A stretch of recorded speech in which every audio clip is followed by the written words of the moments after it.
6 years have gone by, as so many winks, since I came to the capital from the village. During all that time there have occurred many of those events known as affairs of the state, a great number of which I have seen or heard about. My heart does not seem to have been in the least affected by any of them, and recollection now only tends to increase my ill temper and cause me to like people less as the day wears on. But one little incident alone is deep with meaning to me, and I am unable to forget it even now. After a while, the wind moderated its fury, and in its wake the streets were left clean of the loose dust. The puller ran quickly. Just as we approached the south gate, somebody ran in front of us, got entangled in the rickshaw, and tumbled to the ground. It was a woman with streaks of white in her hair, and she wore ragged clothes. She had darted suddenly from the side of the street, and directly crossed in front of us. My puller tried to swerve aside, but her tattered jacket, unbuttoned and fluttering in the wind, caught in the shafts. Fortunately, the puller had slowed his pace, otherwise she would have been thrown head over heels, and probably injured. After we halted, the woman still knelt on all fours. I did not think she was hurt. No one else had seen the collision. It's nothing, move on. But either he did not hear me or did not care, for he put down the shafts and gently helped the old woman to her feet. He held her arms, supporting her, and asked, Are you alright? I am hurt.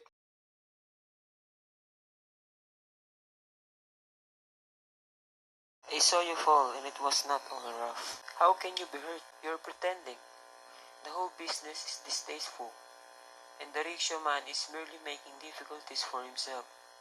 Now, let him find his own way out of this mess. But the puller did not hesitate for a moment after the old woman said she was injured.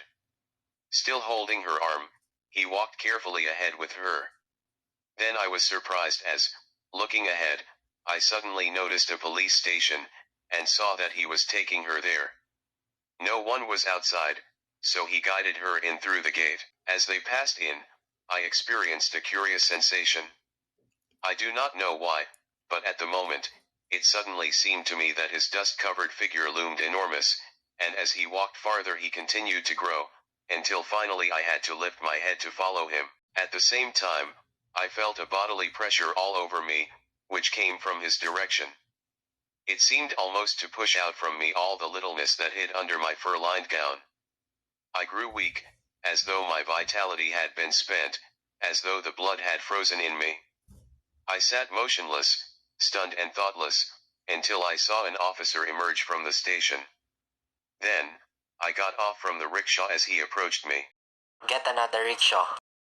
This man can't pull you anymore. Without thinking, I thrust my hand into my pocket and pulled forth a big fistful of coppers. Give the fellow this. The wind had ceased entirely, but the street was still quiet. I mused as I walked, but I was almost afraid to think about myself. Leaving aside what had happened before, I sought an explanation for a fistful of coppers. Why had I given them? As a reward? And did I think of myself, after my conduct, fit to pass judgment upon the rickshaw puller? I could not answer my own conscience. Till now that experience burns in my memory. I think of it, and introspect with pain and effort. The political and military drama of these years is to me like the classics I read in childhood. I cannot recite half a line of it. But always before my eyes, purging me with shame, impelling me to better myself, invigorating my hope and courage, this little incident is reenacted. I see it in every detail as distinctly as on the day it happened.